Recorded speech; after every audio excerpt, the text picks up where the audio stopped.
България, като пълноправен член на Европейския съюз, е изправена пред стратегическо решение – въвеждането на единната европейска валута. След по-малко от месец ще бъде обявен извънредният доклад за готовността на България за еврозоната. В българското общество няма консенсус за нашата готовност, нито за датата на приемане. Противоречиви са оценките на всички нива на обществената пирамида – в политическата класа, в експертните среди и сред гражданите. Инфлацията, кризата на доверие в политическата класа, липсата на ясна организация и убедителни действия от управляващите за гарантиране на покупателната способност на гражданите и конкурентоспособността на българската икономика внасят напрежение в процесите около въвеждането на еврото. Това, което най-много липсва обаче, е зачитането на базовите принципи на демокрацията при вземане на едно толкова важно решение. Институции с критично ниска легитимност вземат стратегическо решение за нашето общо бъдеще, без да се вслушват в мнението на гражданите. Като президент съм убеден, че въвеждането на единната европейска валута може и трябва да стане с убедителен национален консенсус, с вътрешното убеждение на хората, а не с пренебрежително незачитане на тяхната воля.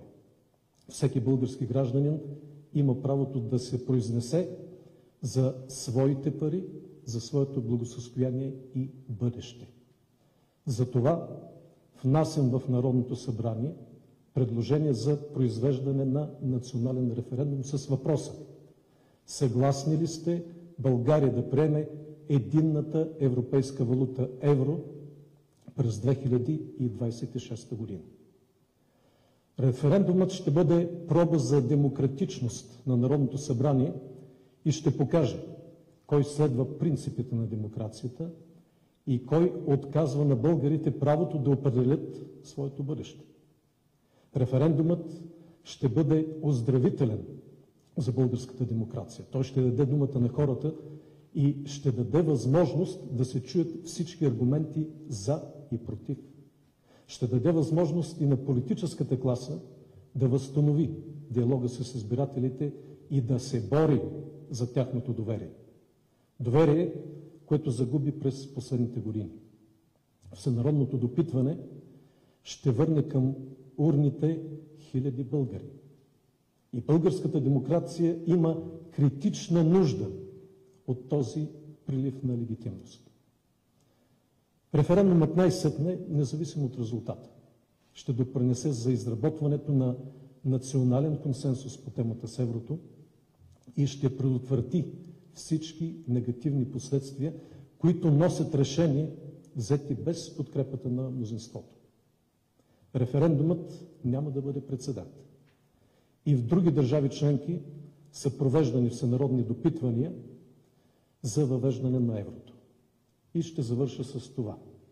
Всеки опит на политическите сили да представят предлаганият от мен референдум като референдум за или против европейското бъдеще на България ще бъде груба манипулация.